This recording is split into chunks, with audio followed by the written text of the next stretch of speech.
नमस्ते दोस्तों, न्यूज सक्षम के ऊपर आपका हार्दिक स्वागत है। दोस्तों हमने यहाँ पर मेवाड़ राजवंश प्रारंभ कर रखा था। आज हम यहाँ से प्रारंभ करेंगे सिसोदिया शाखा।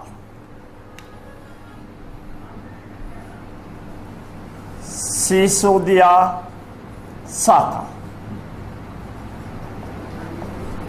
और सिसोदिया शाखा के अंदर हम देखें जो हमारा 1303 के अंदर जो अलाउद्दीन खिलजी का आक्रमण हुआ था और इसी आक्रमण के समय में एक व्यक्ति था जिसका नाम था लक्ष्मण सिंह। ये लक्ष्मण सिंह क्या होता है दोस्तों, इस युद्ध के अंदर यहाँ पर बच जाता है और इसके 7 पुत्र थे। इन 7 पुत्रों के अंदर एक व्यक्ति था हम्मीर सिसोदिया। इसी का पुत्र था कौन है? हम्मीर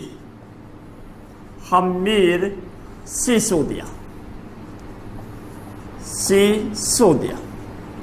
और इस हम्मीर सिसोदिया के द्वारा फिर से यहाँ पर मेवाड़ के अंदर सिसोदिया वंश की स्थापना की जाती है और यहाँ पर शासन कौन कर रहा है? हम्मीर सिसोदिया। हम्मीर सिसोदिया का शासन काल है 1326 से लेकर 1364 ईस्वी। 1326 से लेकर 1364 ईस्वी का शासन काल किसका है?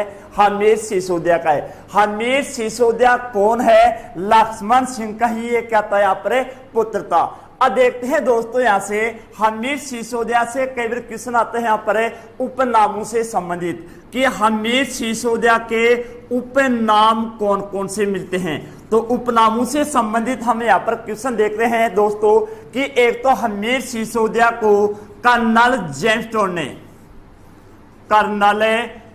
टोड ने इसे क्या बोला था? सबसे प्रबल शासक बोला था। सबसे प्रबल शासक किसको बोला गया था? हम्मीर सिसोदिया को ही सबसे प्रबल शासक बोला गया था और ये बोलने वाला कौन था? कर्नल जेम्स टोड के अंदर। दूसरा यहां पर हम तथ्य देखें, कीर्ति स्तंभ प्रशस्ति जो चित्तौड़ के किले के अंदर लगी हुई है, इस कीर्ति स्तंभ प्रशस्ति के अंदर इसको बोला गया था विषम घाटी पंचानन।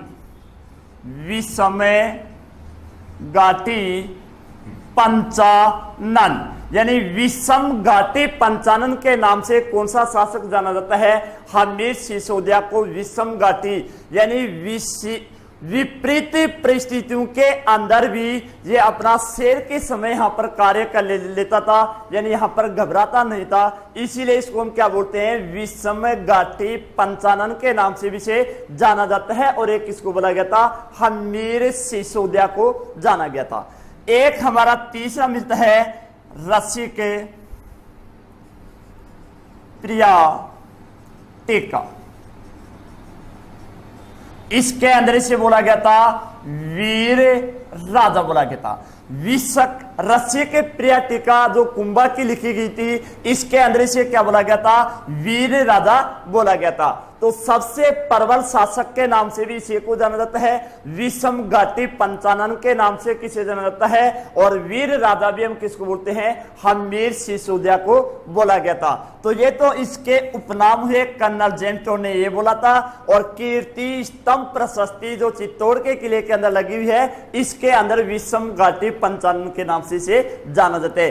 कई बार यहां से क्वेश्चन भी आ चुका है कि विषम घाटी पंचानन के नाम से कौन सा शासक कहलाता था? तो विषम घाटी पंचानन कौन कहलाता? हम्मीर सिसोदिया। और रसिक प्रिया ने से क्या बोला गया था? वीर राजा के नाम से इसे जाना जाता है। अब देखते हैं इसके बाद में दोस्तों, ये तो हो गए हमारे इसके उपनाम।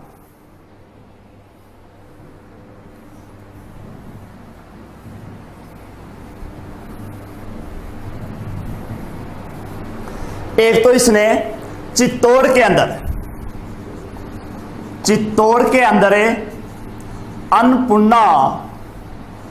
अन्नपूर्णा माता का मंदिर का निर्माण करवाया था। ये कि कई बार क्वेश्चन आता है, अन्नपूर्णा का माता का मंदिर कहां पर है? तो अन्नपूर्णा का माता का मंदिर चित्तौड़ के अंदर ही है और इसका निर्माण भी किसके समय में किया गया था? हमीर सिसोदिया के द्वारा यहां पर किया गया था। तीसरी बात देखते हैं, यहां पर देखते हैं, अब हमें कुछ दिल्ली के शासकों की यहां पर कुछ चर्चा कर लेते हैं।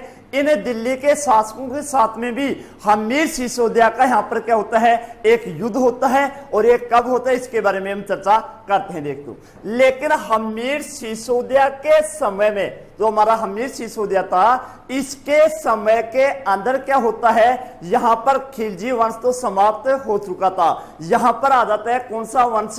तुगलक वंश। तुगलक वंश, कौन सा वंश आ जाता है यहाँ पर? तुगलक वंश। और तुगलक वंश का संस्थापक था गयासुद्दीन तुगलक। गयासुद्दीन तुगलक। तुगलक वंश का संस्थापक कौन था? गयासुद्दीन तुगलक था, जो 1320 से लेकर 1325 के मध्य था। 1320 से लेकर ये था 1325 तक। अब गयासुद्दीन तुगलक के बाद में आता है मोहम्मद बिन तुगलक। मोहम्मद बिन तुगलक, और इसका शासनकाल है 1325 से लेकर 1351। 1325 से लेकर 1351 का शासनकाल माना गया है किसका? मोहम्मद बिन तुगलक। यानी 1325 से 51 का शासनकाल है। और इधर हम सिसोदिया की बात करें तो सिसोदिया के अंदर हमीर सिसोदिया का है 26 से लेकर 64। यानी हमीर सिसोदिया का समकालीन दिल्ली का शासक कौन हुआ? मोहम्मद बिन तुगलक। इसी मोहम्मद बिन तुगलक को इतिहास का सबसे पागल व इतिहास का सबसे विद्वान बादशाह के नाम से भी से जाना जाता है। इतिहास का सबसे पागल भी है और इतिहास का सबसे विद्वान शासक भी किसे बोला गया था? मोहम्मद बिन तुगलक को। इसकी हम चर्चा करेंगे जब हम दिल्ली सल्तनत काल पढ़ेंगे। तो इस हमीर सिसोदिया व मोहम्मद बिन तुगलक के मध्य क्या हुआ था? संघर्ष हुआ था, युद्ध हुआ था। इस युद्ध के अंदर हमीर सिसोदिया की क्या हो जाती है? यहाँ पर विजय होती है। यानी हमीर सिसोदिया ने मोहम्मद बिन तुगलक को क्या कर दिया था? पराजित कर दिया था। और 1364 के अंदर इसकी क्या हो जाती है? मृत्यु हो जाती है। 1364 में इसकी क्या होगी? मृत्यु होगी। किसकी? हमीर सिसोदिया की। अब देखते हैं दोस्तों, हमीर सिसोदिया के बाद में शासक कौन बनता है उसके बारे में हमें चर्चा करते हैं।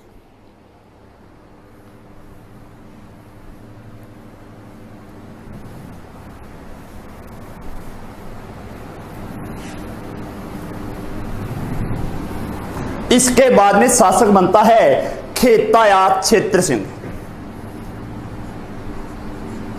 खेताया क्षेत्र सिंह। इसका शासनकाल है 1364 से लेकर 1382 ईस्वी। 1364 से लेकर 1382 ईस्वी का शासनकाल है खेताया क्षेत्र सिंह का। अब देखते हैं दोस्तों, यहाँ पर सिसोदिया वंश के अंदर एक तो इसने अपने साम्राज्य का विस्तार अत्यधिक किया है।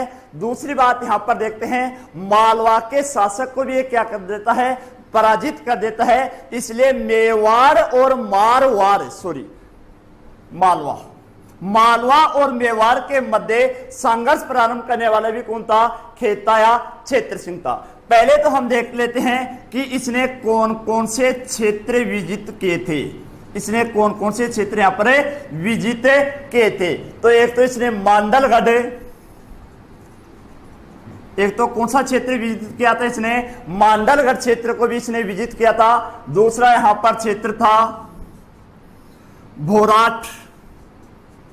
भोराट वाला जो पठार का क्षेत्र था, इस क्षेत्र को भी इसने क्या कर लिया था? यहाँ पर विजित कर लिया था। तीसरा क्षेत्र अगर हम यहाँ पर देखें, जो राजसमंद वाला क्षेत्र आता है, इस क्षेत्र के ऊपर भी इसका क्या हो गया था? अधिकार हो गया था। और चौथा अगर हम क्षेत्र देखें तो वो क्षेत्र था हमारा 56 वाला, 56 का क्षेत्र। इस 56 के क्षेत्र को भी इसने क्या कर लिया था, यहाँ पर विजित कर लिया था। मांडलगढ़ जो भीलवाड़ा वाला क्षेत्र है इसके ऊपर भी इसका अधिकार हो गया था, बोराट वाले क्षेत्र के ऊपर भी इसका अधिकार था, और 56 वाला जो क्षेत्र है इसके ऊपर भी इसका क्या हो गया था, अधिकार हो चुका था। अब देखते हैं उसमें मालवा का शासक कौन था। हाड़ौती क्षेत्र के ऊपर उसका अधिकार था, हाड़ौती के शासकों को भी इसने क्या कह दिया था, दबा दिया था। अब देखते हैं मालवा, यानी मालवा और मेवाड़। मेवाड़ व मालवा के मध्य भी संघर्ष करने वाला शासक की बात करें तो संघर्ष यहां पर इसने प्रारंभ कर दिया था। उसमें मालवा का शासक था दिलावर खां, दिलावर खां गोरी। कई बार क्वेश्चन आ जाते हैं कि खेता के समय या क्षेत्र के समय में मालवा का शासक कौन था, दिलावर खां गोरी। तो पहली बार यहां पर खेता ने मालवा के ऊपर आक्रमण किया था और यहां पर दिलावर खां को इसने क्या कर दिया था, पराजित कर दिया था। कई बार क्वेश्चन आता है मेवाड़ व मालवा के मध्य संघर्ष को प्रारंभ करने वाला शासक कौन था, खेता या क्षेत्र सिंह था, खेता या क्षेत्र सिंह था। तो ये क्वेश्चन आ जाते हैं, दिलावर खां व खेता के मध्य यहां पर पहली बार संघर्ष होता है मालवा के शासकों के साथ में, और ये संघर्ष अब क्या होता है, निरंतर यहां से चालू हो जाता है दोस्तों। अब इसके बाद में हम देखते हैं कि इसकी मृत्यु कब हुई थी और कहां पर हुई थी।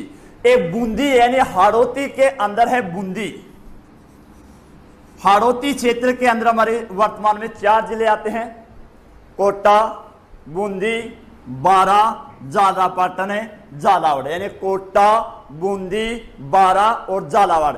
इसी क्षेत्र के अंदर पहली रियासत थी यहां पर कौन सी, बूंदी। और बूंदी के अंदर हाड़ा चौहान थे और हाड़ा के अंदर भी कौन था, लाल सिंह हाड़ा, लाल सिंह हाड़ा। इस लाल सिंह हाड़ा से युद्ध करते हुए खेता या क्षेत्र सिंह यहां पर 1382 के अंदर मारा जाता है, और इसी युद्ध के अंदर लाल सिंह भी यहां पर क्या हो जाता है, मारा जाता है। तो दोस्तों ये था हमारा खेता या क्षेत्र सिंह 1364 से लेकर 82। इसने कौन कौन से क्षेत्र किए थे, मांडलगढ़, बोराट वाला क्षेत्र, 56 का क्षेत्र भी इसने यहाँ पर विजित किया था। हाड़ौती के अंदर जो हाड़ा चौहान थे इनको भी इन्होंने दबाने की कोशिश की थी और यहाँ पर उसने विजय भी प्राप्त की थी। जैसे बूंदी का ही शासक देख लें तो यहाँ पर शासक कौन था, लाल सिंह। लाल सिंह को ये क्या कर देता है, पराजित कर देता है। अगर यहाँ पर क्वेश्चन आए कि मेवाड़ और मालवा के मध्य संघर्ष को प्रारंभ करने वाला शासक कौन था, तो ये भी यहाँ पर क्षेत्र या क्षेत्र सिंह था। अगर मालवा की शासक की बात करें तो मालवा का शासक उस समय कौन था, दिलावर खां गोरी था दोस्तों। तो ये था दोस्तों हमारा खेता या क्षेत्र सिंह। अब इसके बाद में देखते हैं जो अगला शासक आता है उसके बारे में हम चर्चा करते हैं दोस्तों, महाराणा लाखा।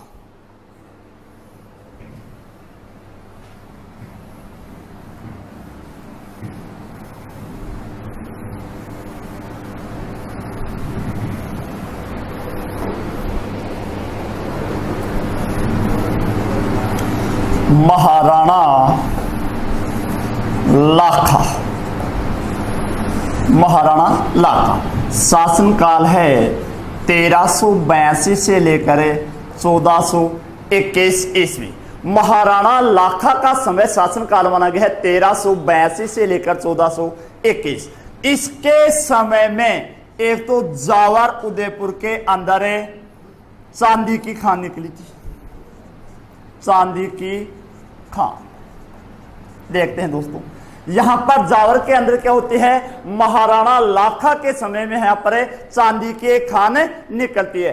अगर यहां पर चांदी के यहां पर इसे सर्वाधिक यहां पर सिक्के प्राप्त मिले थे किसको, महाराणा लाखा को। तो यहां पर इसने क्या किया था, उसमें जो 1303 के अंदर अलाउद्दीन खिलजी ने यहां पर आक्रमण किया था। इस आक्रमण के समय में लगभग यहां पर जो भी हमारे हिंदू मंदिर थे इनको यहां पर तोड़ दिया गया था। तो महाराणा लाखा के समय में उदयपुर के अंदर क्या मिल जाती है, हमें जावर के अंदर चांदी की खान निकलती है। तो यहां पर हमारा आर्थिक समृद्ध होगा। यहाँ पर सिक्के मिले हैं, यहाँ पर चांदी प्राप्त हो रही है, तो हमारा क्या होगा उस समय में यहाँ पर आर्थिक दृढ़ता आएगी। इसलिए एक तो महाराणा लाखा ने जो 1303 के अंदर जो मंदिर तोड़ दिए गए थे, इन मंदिरों का ये क्या करता है, पुनर्निर्माण कर देता है। दूसरी बात है, इसी के समय में पिछोला झील का निर्माण किया जाता है। यानी महाराणा लाखा के समय में ही एक पिच्छू बिंजारा था। इस पिच्छू बिंजारा का एक बैल यहां पर मर गया था, खत्म हो गया था, तो उसी बैल की याद में पिच्छू बंजारे ने यहां पर क्या किया था, पिछोला झील का यहां पर निर्माण करवाया था। तीसरी बात देखते हैं दोस्तों, यहां पर पिछोला झील से संबंधित और क्वेश्चन देख लेते हैं। पिछोला झील, एक तो पिछोला झील के अंदर जग मंदिर और एक जग निवास। जग मंदिर बना हुआ है और एक बना हुआ है जग निवास। जग मंदिर पहले यहां पर बनेगा दोस्तों, जग मंदिर, क्योंकि हम कोई भी कार्य करने से पहले हम क्या बना देते हैं, वहां पर मंदिर की स्थापना करते हैं। मंदिर की स्थापना के बाद में हम क्या करते हैं, वहां पर कोई भी महल बना लेते हैं। तो पहले यहां पर क्या किया गया, जग मंदिर, उसके बाद में यहां पर क्या किया गया है, जग निवास। इसी जग निवास को वर्तमान में पैलेस सिटी के नाम से भी यहां पर जाना जाता है। अब देखते हैं दोस्तों कि जग मंदिर का निर्माण किसने प्रारंभ किया था, करण सिंह के द्वारा। करण सिंह के द्वारा जग मंदिर, जो पिछला झील के मध्य के अंदर ये दो महल बने हुए हैं, जग मंदिर, इसका निर्माण किसने प्रारंभ किया था, करण सिंह ने। लेकिन इसको समाप्त किया था जगत सिंह फर्स्ट के द्वारा। यानी जग निवास, जग मंदिर का निर्माण प्रारंभ किसने किया था, करण सिंह ने किया था। लेकिन इसको पूर्ण किसने करवाया था, यहां पर जगत सिंह सेकंड के द्वारा इसको पूर्ण करवाया गया था। तीसरी बात देखते हैं, जग निवास का निर्माण किसने करवाया था, जगत सिंह सेकंड के द्वारा। जगत सिंह सेकंड के द्वारा इसका निर्माण करवाया गया था। देखना दोस्तों, जग मंदिर, पहले मंदिर बनेगा तो मंदिर किसने बनवाया, जगत सिंह फर्स्ट ने, क्योंकि फर्स्ट पहले आएगा, सेकंड बाद में आएगा। लेकिन कार्य किसने प्रारंभ कर दिया था, यहां पर करण सिंह के द्वारा। जग निवास किसने बनवाया था, यहां पर जगत सिंह सेकंड के द्वारा यहां पर बनवाया गया था। और यहीं पर एक नटनी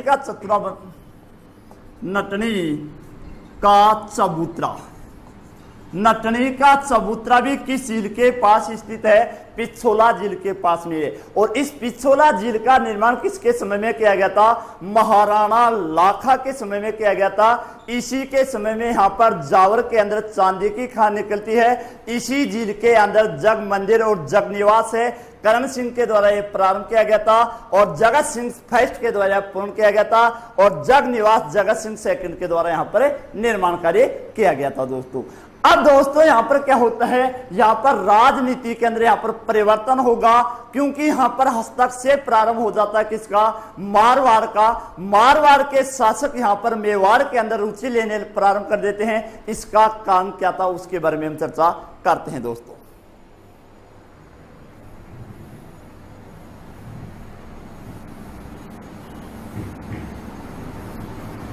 देख,